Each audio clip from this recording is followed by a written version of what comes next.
Hello மக்களே, welcome to Delhi tax. இன்னைக்கு episode Z5ல ரிலீஸே ஆகல, டைரக்டா டெலிவிஷன்ல தான் வந்து ஏர் பண்ணியிருந்தாங்க.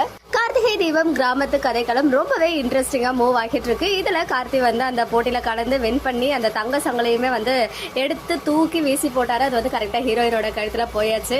இன்னைக்கு அன்எக்ஸ்பெக்டட் ட்விஸ்டா நம்ம அபிராமி அம்மாவோடைய என்ட்ரி இருந்துச்சு. ஸோ அப்படியே அந்த ஸ்டோரியோடைய கண்டினியூஷனா தான் வந்து மூவ் பண்ணிட்டு இருக்காங்க. பிகாஸ் 6 months மட்டும் லீவ் கொடுத்திருந்தாங்க. பட் இப்போ வரைக்கும் அவர் வந்து தீபாவை எப்படி மறந்தாரு, எப்படி அந்த துயரத்துல இருந்து வெளியே வந்தாரு அப்படின்றத நமக்கு காமிக்கல. மேபி இன் ஃபியூச்சர்ல பிளாஷ்பேக் சீன் மாதிரி இல்லைன்னா ஏதாவது ஒரு சின்ன விஷயங்கள் அது ரிலேட்டடா நடந்து நமக்கு காட்டலாம். பிகாஸ் நமக்கு வந்து ப்ரொமோல காமிச்சதே வந்து அவங்க தாத்தா பாட்டி ஊருக்கு வந்து தான் அவரோட துயரம் போகுது அப்படின்ற மாதிரி தான் காமிச்சிருந்தாங்க ப்ரொமோல. பட் ஸ்டோரி வந்து அந்த மாதிரி மூவ் ஆகல. எனிவேஸ், அது ஒரு சைடு இருக்கு. இங்க வந்து கிராமத்து கதைக்களம், கிராமத்து லுக்ல கார்த்தி ரொம்ப சூப்பரா வந்து கலக்கிட்டு இருக்காரு. நேத்தே ஹீரோயினோட மீட், அந்த குட்டி கான்வர்சேஷன், எது பண்ணாலுமே வந்து ஆப்போசிட்டா பண்ற மாதிரி ஒரு கேரக்டர் அப்படின்னு அவங்க பிரதர்ஸ் எல்லாம் வந்து கார்த்தியை பத்தி இன்ட்ரோடியூஸ் பண்ணியிருந்தாங்க ஹீரோயின் கிட்ட, அதாவது ரேவதி கிட்ட. இனிமே கார்த்திகை தீபம் இந்த நியூ வெர்ஷன்ல வந்து பாத்தீங்கன்னா டாம் அண்ட் ஜெர்ரி மாதிரி ஒரு பேரை வந்து நம்ம பார்க்க போறோம் கார்த்திகை தீபம் சீரியல்ல. So new Tom and Jerry பேரா வந்து நம்ம கார்த்திக் அண்ட் ரேவதி கூடிய சீக்கிரம் வர இருக்காங்க. கார்த்தியை எப்படியாவது நம்ம வீட்டுக்கு அடிமையா கொண்டு வந்து வைக்கணும் அப்படின்னு சொல்லி சாமுண்டேஸ்வரி பிளான் பண்ணி அவங்க சிஸ்டரை அனுப்பி வைக்கிறாங்க. அவங்க சிஸ்டரும் போயிட்டு அவர்கிட்ட பேசும்போது என்னால வர முடியாது அப்படின்னு சொல்லிட்டு ஸ்ட்ரிக்டா சொல்லிடுறாரு.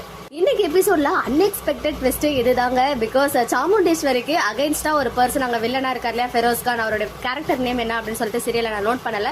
பட் அவர் தான் வந்து அவங்களுக்கு ஆப்போசிட்டான வில்லன் அப்படின்னு சொல்லிட்டு நமக்கு தெரிய வந்துருச்சு நேற்று எபிசோட்லயே.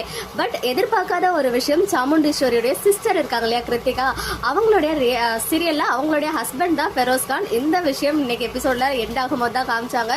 அவங்க வந்து பாத்தீங்கன்னா மிட் நைட்ல யாருக்கும் தெரியாம போயிட்டு அவர் காலெல்லாம் விழுந்து ஆசீர்வாதம் வாங்கி, நீங்க தான் எப்படியும் வின் பண்ணணும், எங்க அக்காவை எதிர்த்து எப்பவுமே நீங்க தான் நம்பர் 1ல இருக்கணும், அதனால தான் 10 வருஷமா நான் எங்க அக்கா கூடயே இருக்கா அப்படின்லாம் வந்து சொல்லியிருந்தாங்க. ஸோ அதை கேட்டதும் எனக்குமே செம்ம ஷாக்கு. நியர்லி 10 years பிரிஞ்சிருக்காங்க அவங்க ஹஸ்பண்ட. பிகாஸ் சாமுண்டீஸ்வரியை வின் பண்ண விடக்கூடாது, இனிமே அவங்க ஹஸ்பண்ட் தான் எல்லாமே வந்து முன்னாடி இருக்கணும் அப்படின்னு சொல்லிட்டு ஒரு காரணத்தினால. அது மட்டும் இல்லாம ஒரு பிளான்மே கொடுக்குறாங்க. கார்த்தியை போயிட்டு நாளைக்கு நீங்க மீட் பண்ணி அவரை உன் பக்கம் வந்து வர வச்சுக்கோங்க. பிகாஸ் எங்க அக்கா கூப்பிட்டு அவர் வரல, ஸோ உங்க பக்கம் இழுத்துக்கோங்க அப்படின்னு சொல்லிட்டு பிளான் பண்றாங்க.